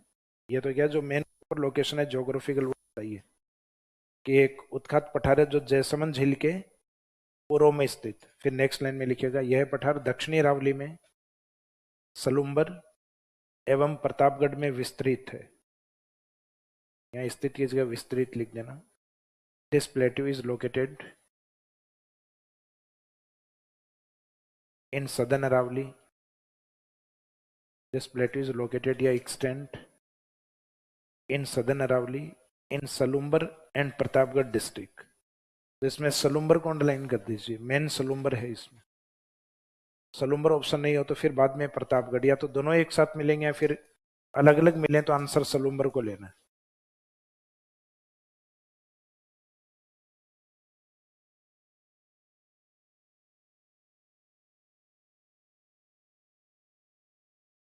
जिसने परमिशन मांगे है, परमिशन ग्रांटेड, जा सकते हो।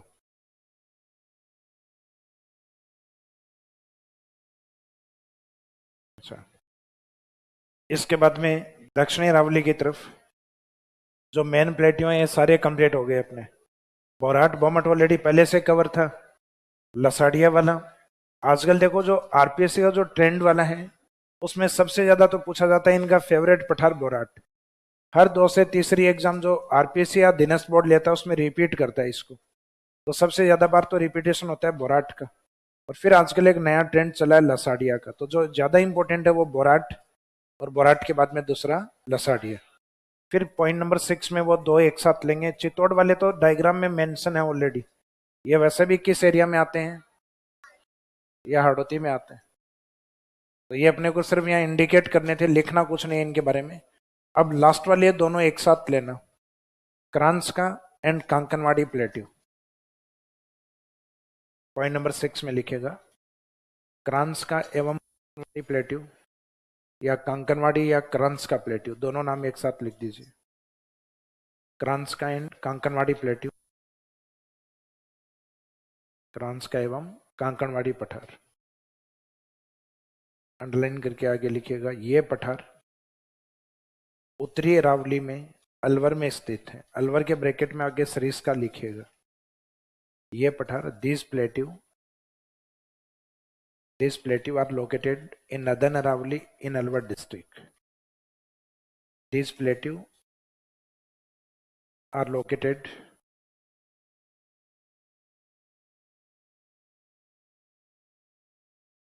दोनों हेडिंग में लेके these plateau are located in northern Aravali in Alwar district. Alwar क्या के ब्रैकेट में सरिस्का लिख देना।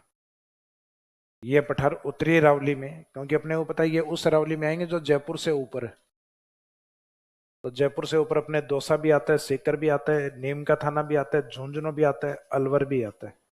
तो पॉइंट तो ये इसमें ये इस साइड से लिया हुआ है, नीम का थाना से जयपुर, तो इसके बीच में जितने भी अरावली है नदन अरावली, इसका मीनिंग है उत्तरी अरावली का हिस्सा है। तो अरावली का उत्तरी या दक्षिणी इस बात पे डिपेंड करेगा कि आप अजमेर के किस साइड में हो। आप अजमेर से अगर ऊपर चले गए हो तो उत्तरी अरावली में काउंट, अजमेर से नीचे अगर आ गए हो तो आप दक्षिणी अरावली, और अजमेर वाले हिस्से में हो तो इसका मीनिंग मध्य अरावली। तो उत्तरी अरावली और दक्षिणी अरावली में ज्यादा दिमाग नहीं लगाना, सिर्फ अजमेर का ध्यान देना है कि भाई आप अजमेर के नीचे जिलों, तो अजमेर के नीचे वाले जिलों में काउंटिंग हो रही है तो इसका मीनिंग आपके सदन अरावली में हो फिर। और अजमेर से अगर ऊपर वाले पार्ट में हो तो आप नदन अरावली में, और अजमेर में अगर हो तो इसका मीनिंग मिड अरावली में, यानी मेरवाड़ा अरावली के अंदर। तो ये मुख्यतः मध्य अरावली अजमेर अरावली होती है। हालांकि वर्तमान में तो अजमेर के कुछ भाग हो गए, अजमेर हो गया, केकड़ी हो गया, ब्यावर हो गया, तो अब तो मध्य अरावली की काउंटिंग भी अधिक जिलों में आ रही है, लेकिन वो जिले हैं किसके पार्ट, अजमेर के ही हिस्से हुए हैं अलग।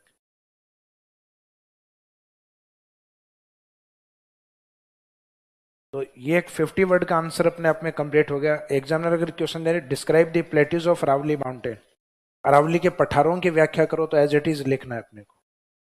यानी एक तो अरावली में पठार कहाँ पर अधिक है, दक्षिणी अरावली में पठार अधिक पाए जाते हैं, फिर किन्हीं भी 5 का डिस्क्रिप्शन लिख के आना है।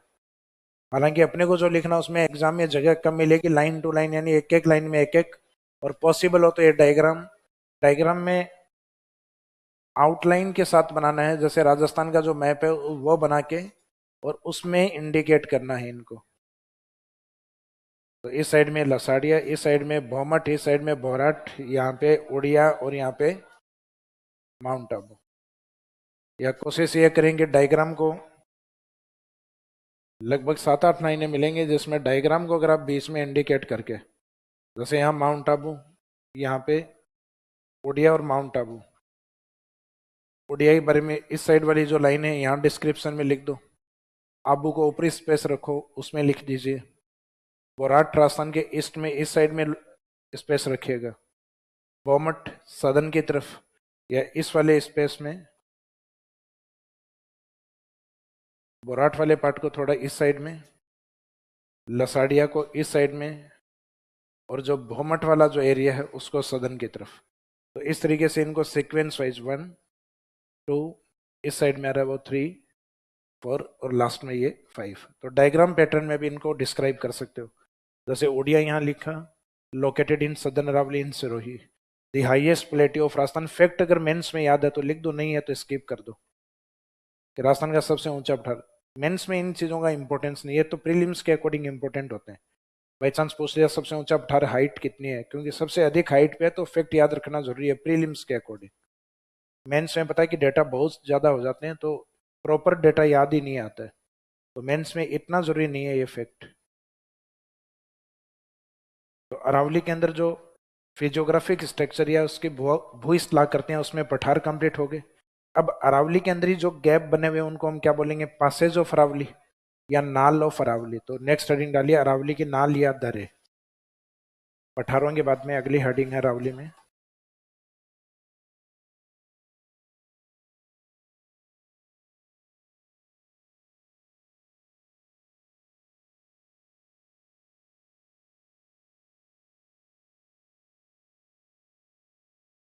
नेक्स्ट है नाल या Passage of Aravalli.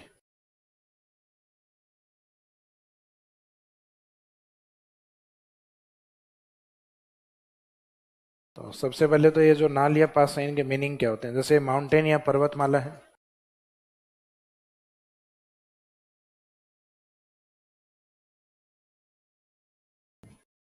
In mountain के बीच में जो ये नीचे और तंग रास्ते होते हैं, ये वाले भाग, ये वाला भाग, जैसे माउंटेन के एक साइड की लोकेशन और ये दूसरी तरफ माउंटेन के,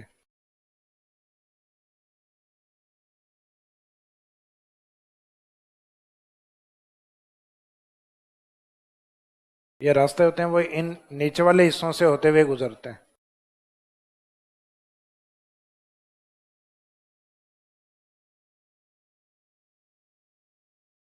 तो ये जो बीच वाला गैप यहाँ पे जो अपने इंडिकेट कर रखा है, ये अपने आप में नाल है।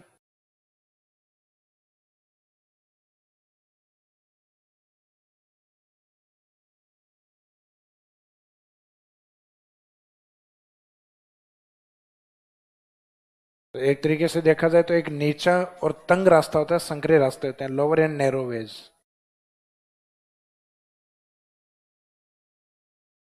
नीचा एवं तंग रास्ता, तंग को अपन ये भी बोलते हैं ना, कम चौड़ा होता है उसको संकरा या तंग। तो डेफिनेशन में इस शब्द को काउंट करते हैं अपन के पर्वतों के मध्य नीचा एवं तंग रास्ता जिसकी चौड़ाई कम हो।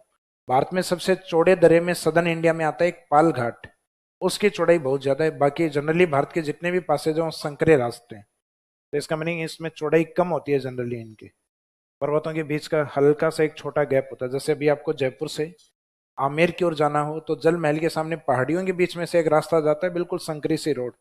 हालांकि यहाँ इस नाल को कोई नाम नहीं दिया हुआ, लेकिन सदर्न अरावली में इस प्रकार के रास्तों को नाल को नाम दिए हुए रहते हैं। इस कारण जिनको नाम देते हैं वो हाईलाइट हो जाते हैं, जिनको नाम नहीं देते हैं वो सिर्फ उस रास्ते के नाम से जानते हैं। इसको हम कहते हैं जयपुर आमेर के बीच की सड़क। अगर इसका कोई नाम होता तो वो हाईलाइट होता फिर। हालांकि उसके पास में जो इस साइड में जो जल महल की तरफ एक घाटी बनी हुई है, उस घाटी को जरूर हम कनक घाटी, कनक वृंदावन जो गार्डन बना हुआ है ना, जहाँ मैं मुख्यतः भगवान कृष्ण का मंदिर भी बना हुआ है, टेम्पल भी बना हुआ है पास में, कनक घाटी। नहीं देखा हुआ दिमाग पे जोर नहीं डालें, एग्जाम में नहीं आएगा। ये जयपुर वालों का देखा हुआ है, बाकी बहुत सारे लोगों का नहीं देखा हुआ। तो जयपुर में जो रहते हैं उनका तो देखा हुआ है, बाहर वाले स्टूडेंट हैं उनको नहीं पता। तो पर्वतों के मध्य जो नीचा और तंग रास्ता होता है उसको क्या कहा जाता है, नाल या दरिया कहा जाता है। राजस्थान में कहा जाता है लोकल में नाल, बाकी तो ये पासेज या दरे होते हैं। डायग्राम बना के डेफिनेशन लिखेगा।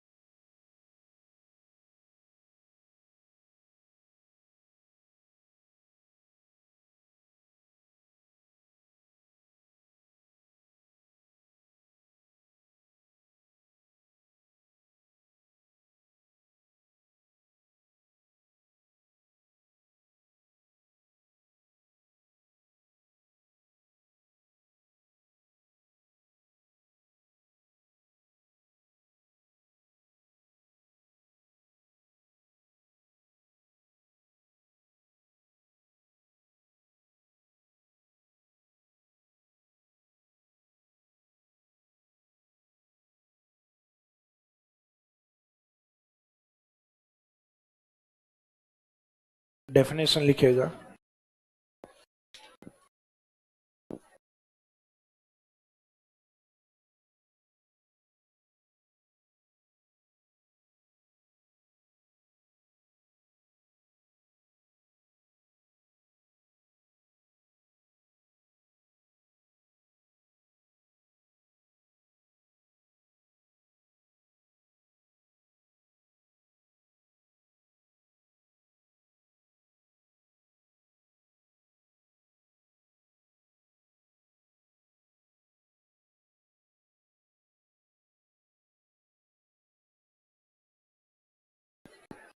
हाँ जी। पर्वतों के मध्य नीचा एवं तंग रास्ता, पर्वतों के मध्य नीचा एवं तंग रास्ता, तंग यानी जो संकरे रास्ते होते हैं, पर्वतों के मध्य नीचा एवं तंग रास्ता जो पर्वतों के दोनों ओर के स्थानों को जोड़ते हैं, जो पर्वतों के दोनों ओर या दो ओर के स्थानों को जोड़ते हैं। और में ये लिखना, तो दूसरा और वाला मत लिख देना, एंड वाला। इसका मीनिंग होता है दो ओर का मीनिंग दो तरफ, जो पर्वतों के दो ओर के स्थानों को जोड़ते हैं, उसे दरा या नाल कहा जाता है, उसे दरा या नाल कहा जाता है। ए लोअर एंड नैरो वे,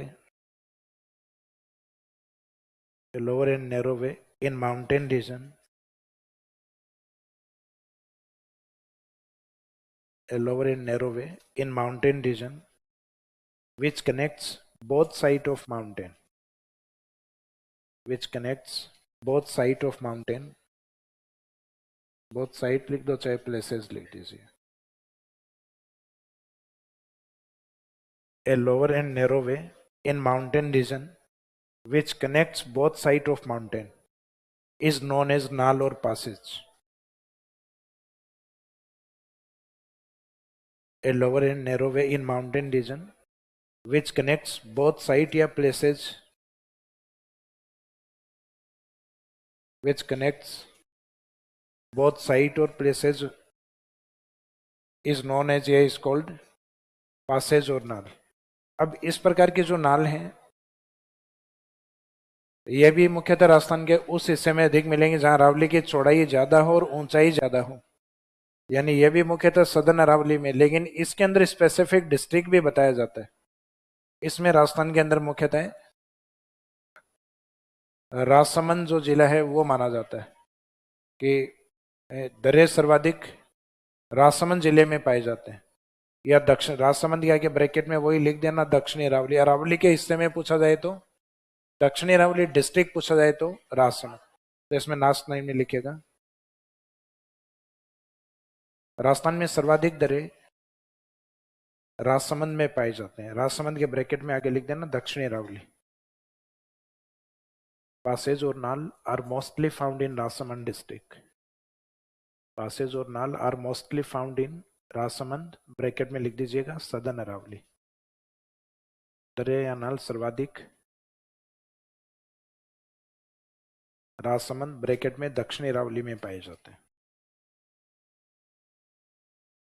दर्रे सर्वाधिक राजस्थान में, दर्रे सर्वाधिक राजसमंद, ब्रैकेट में दक्षिणी अरावली में पाए जाते हैं, तो इसमें राजसमंद को अंडरलाइन कर दीजिए। प्लेट्यूज में ऐसी कोई काउंटिंग नहीं होती, उसमें सिर्फ यह बताया जाता है कि मेनली जो ज्यादातर प्लेट्यूज हैं वो सदर्न अरावली में ही है, और अरावली की जो चौड़ाई है वो सदर्न में ही ज्यादा है, तो प्लेट्यू के अधिक मिलने की पॉसिबिलिटी भी इसी साइड में है। अब अरावली के जो मेन पासेज या प्रमुख दरिया कौन से हैं उनको हम पढ़ेंगे, तो इसमें लिखो अरावली के प्रमुख दरे,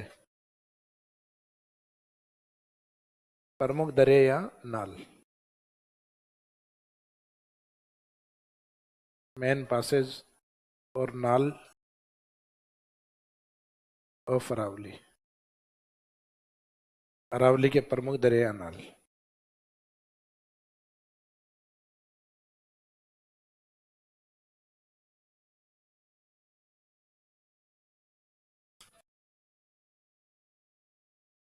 उदयपुर का जो एरिया है इसमें कुछ प्रमुख नाल आती हैं अपने।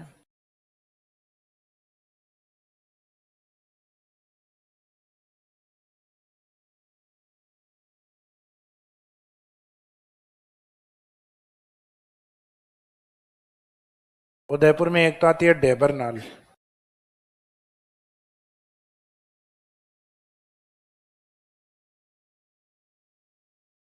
ये जहां जयसमंद झील है, जयसमंद झील के पास में एक पहाड़ी है, अरावली वाला हिस्सा है। यहाँ से एक नदी निकलती है जिसका नाम क्या है, गोमती। गोमती के पानी को यहाँ पहाड़ों के पास में नियंत्रित किया हुआ है। महाराणा जयसिंह के द्वारा ये झील बनाई गई है। इस कारण इसको कहा जाता है जयसमंद लेक। और पहाड़ियों का ये जो गैप या जो नाल है, इस नाल को नाम दिया गया डेबर नाल। इसी डेबर नाल के आधार पर जयसमंद झील का दूसरा नाम है वो डेबर डेबर लेक भी है। तो राजस्थान की किस लेक को डेबर लेक कहा जाता है, जयसमंद। क्यों? क्योंकि जो जयसमंद लेक है वो डेबर के नाल में ही बनी हुई है। तो इस डेबर नाल का संबंध है जयसमंद से। और जयसमंद वर्तमान में कहाँ है, सलूम्बर। तो इसका मीनिंग उदयपुर से ये जो नाल है डेबर नाल, अब इसकी काउंटिंग किस एरिया में होती है, इसकी काउंटिंग होती है सलूम्बर के अंदर, सलूम्बर जयसमंद। फिर उसके बाद में उदयपुर की तरफ एक नाल आती है केवड़ा। केवड़ा नाल या केवड़ा की नाल भी लिख देते हैं। नेक्स्ट आती है फुलवारी नाल। तो फुलवारी राजस्थान के 26 सेंचुरी में से एक अभ्यारण्य भी है ये। राजस्थान के 26 अभ्यारण्यों में हम एक फुलवारी की नाल सेंचुरी भी पढ़ते हैं। और एक ही क्षेत्र में आती है हाथी नाल। हाथी नाल मीन्स हाथी नाल, इट्स नॉट एलिफेंट नाल। हिंदी में शब्द एज इट इज यही यूज करना है। भाई कोई लोकेशन या साइट होती है इंग्लिश में, हिंदी में जैसा नाम है इंग्लिश में वही लिखेंगे अपन। भाई लाल सिंह है तो ये थोड़ा ना लिखेंगे रेड लॉइन।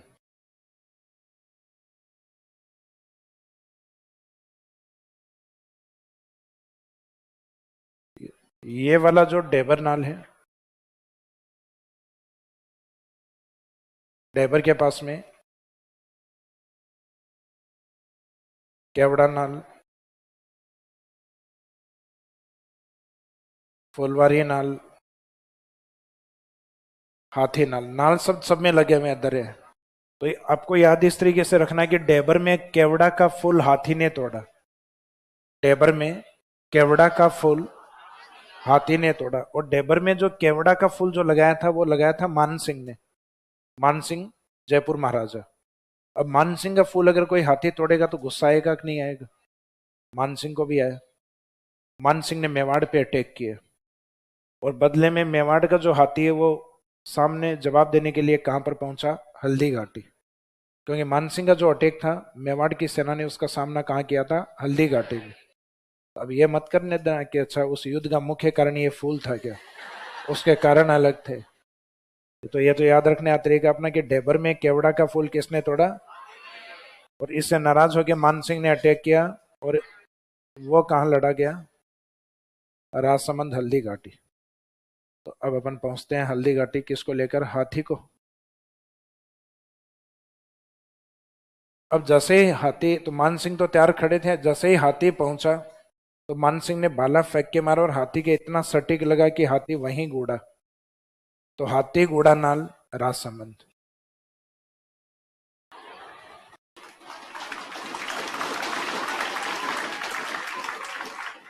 हाथी गुड़ते ही भाग कर आई कमली,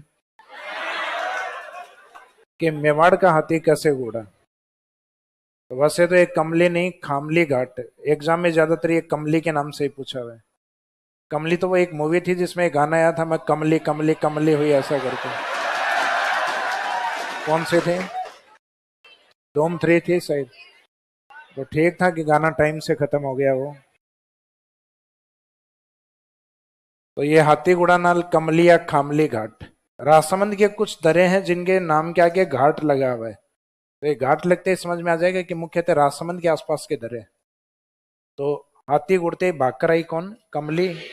कमली अपनी गाय को छोड़कर आई। तो अपने को लिखना है कि कमली किसको छोड़कर आई, गो या गाय को। तो एक आता है गो रम घाट। गो क्या के रम भी और लगा दें, गो रम घाट। तो हाथी गुड़ते ही कमली, कमली आई किसको छोड़कर, गो को। अभी तक हम मेवाड़ में हैं, अब यहाँ मेवाड़ से हम मारवाड़ में चलेंगे पाली, तो मारवाड़ जाने के लिए क्या चाहिए, पग चाहिए। क्या चाहिए, नेक्स्ट पगल्या के नाल।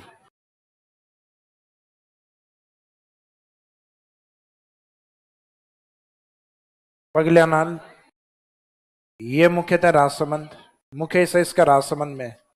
राजसमंद किसको इंडिकेट कर रहे हैं, मेवाड़ से ये जाती है पाली, पाली किसको इंडिकेट करता है, मारवाड़। तो एक ये क्वेश्चन आता है कि फ्रॉम मेवाड़ टू मारवाड़, मेवाड़ से मारवाड़ की ओर जाने वाली नाल कौन सी है, पगल्या की नाल।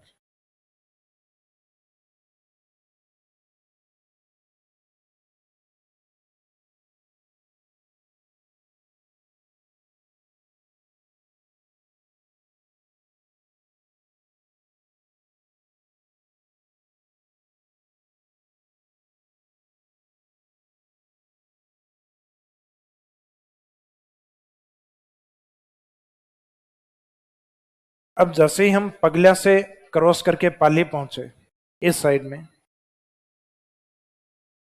तो जो पाली वाला एरिया है उस एरिया से वापस मेवाड़ की तरफ एक मंदिर आता है राजसमंद की ओर, चार भुजानाथ।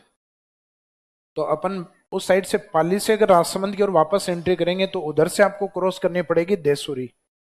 आप इधर से जाते हो तो आपको पगल्या।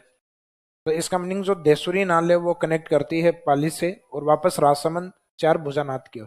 तो दो रास्ते हैं, इधर वाला जो जाता है वो जाता है पगल्या होते हुए, उधर एक चार भुजानाथ की ओर आता है वो आता है देसुरी से होते हुए। तो इसका मीनिंग देसुरी नाल वो पाली में है, लेकिन वो कनेक्ट करती है पाली से राजसमंद की ओर, यानी उल्टा अपोजिट है। तो पूछा किस तरफ से है, मेवाड़ टू मारवाड़ पूछा है तब तो पगल्या आएगा, और पूछा गया पाली टू राजसमंद या चार भुजानाथ टेम्पल तब आएगा देसुरी नाम, यानी उधर से आप क्रॉस करके आओगे, देसुरी से होते हुए आओगे। तो पाली वाले भाग में एक फेमस नाल है देसुरी।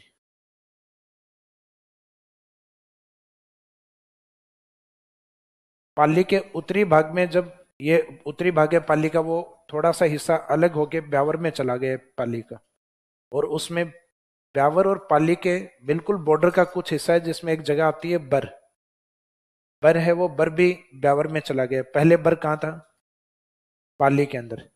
तो यहाँ पहले एक नाल हुआ करती थी बरनाल पाली की, तो ये बरनाल अब वर्तमान में किसके काउंट होती है, आगे ब्यावर के अंदर।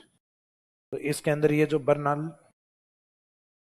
इसको अपन उस साइड में ही इंडिकेट करेंगे, पाली की और मेन अब ये है देसुरी नाल। अब पाली के टच में ब्यावर।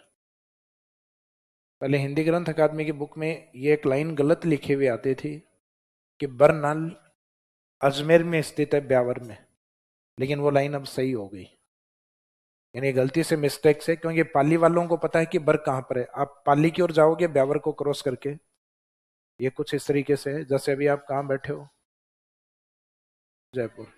अपने वाली ये जो रोड जाती है अजमेर हाईवे के टच में होगी, और ये अजमेर दिल्ली हाईवे ये आगे जाएगा अजमेर की तरफ, ये वाला। अपन अभी इस पॉइंट पे, ये अपने वाली जाके 200 फीट अजमेर से कनेक्ट होगी ना, फिर ये रोड इस साइड में अजमेर और इस साइड में चले गए तो दिल्ली। तो ये वाला जो भाग है इसमें आप जाओगे, जैसे ये तो आ गया अजमेर सिटी, अजमेर से फिर इस तरफ से एक रास्ता जाता है अजमेर में। वैसे तो अजमेर सिटी की ओर एंट्री करने से पहले एक हाईवे पहले निकल जाता है इधर, वो निकलता है नसीराबाद भीलवाड़ा। तो उस पे नहीं, जिनका रूट है उन्हीं को समझ में आएगा ये वाला पार्ट।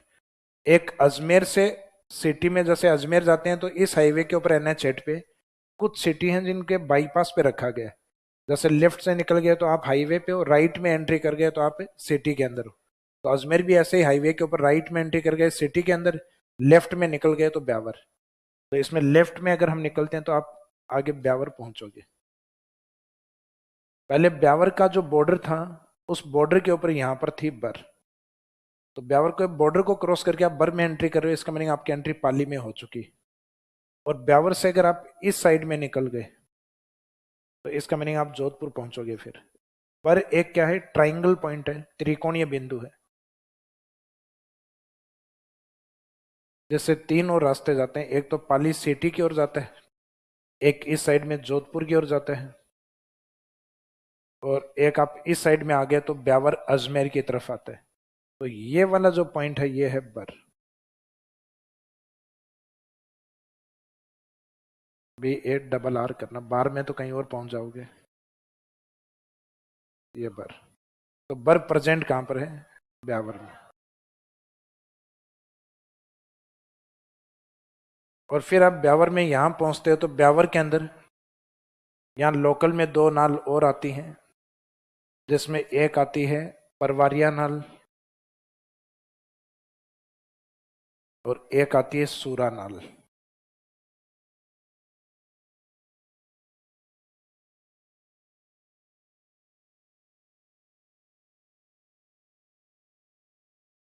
जो परवारिया नाल है, तो ये ब्यावर आपको ध्यान होगा पहले सैनिक छावनी था, ब्यावर नसीराबाद।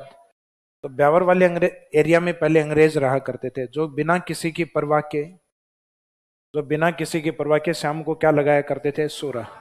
सूरा यानी लेकर। तो बिना किसी की परवाह के क्या लगाया करते थे, सूरा। तो परवाह क्या क्या जोड़ना है, रिया, जो सुशांत को ले गई और जो लोगों के राज ले गई।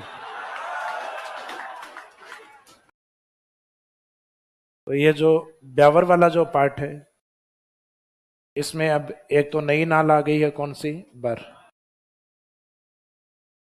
और एक बिना किसी की परवाह के, बिना किसी परवाह के अंग्रेज क्या लगाते हैं इधर, सोरा। सोरा नाल, परवारिया नाल। कुछ बुक्स में देखो ये परवारिया नाल है, इसको गलती से पखारिया भी लिखा हुआ आता है, क्योंकि इसमें रा और वा के नजदीकियां इतनी नजदीक आ जाती हैं कि परवारिया क्या, पखारिया हो जाता है। अगर ये और नजदीक आ जाएगा तो ख दिखने लग जाता है, फिर पखारिया, तो पखारिया नहीं, क्या है, परवारिया नाल।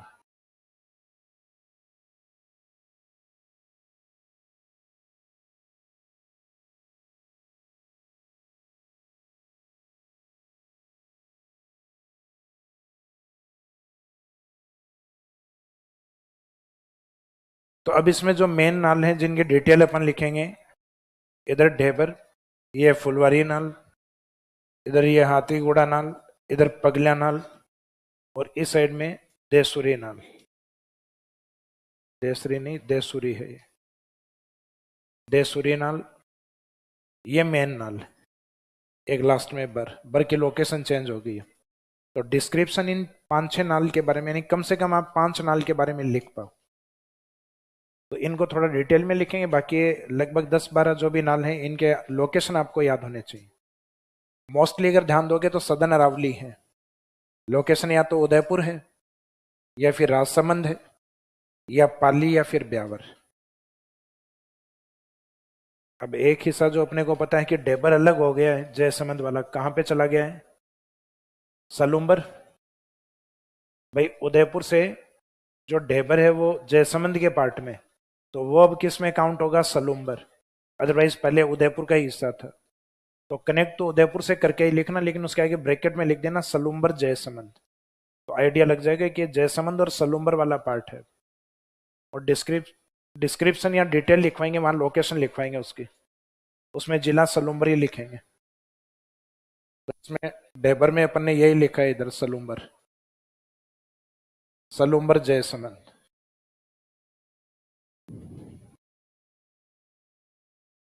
तो इनका डिस्क्रिप्शन लिखवाएंगे आपको कल।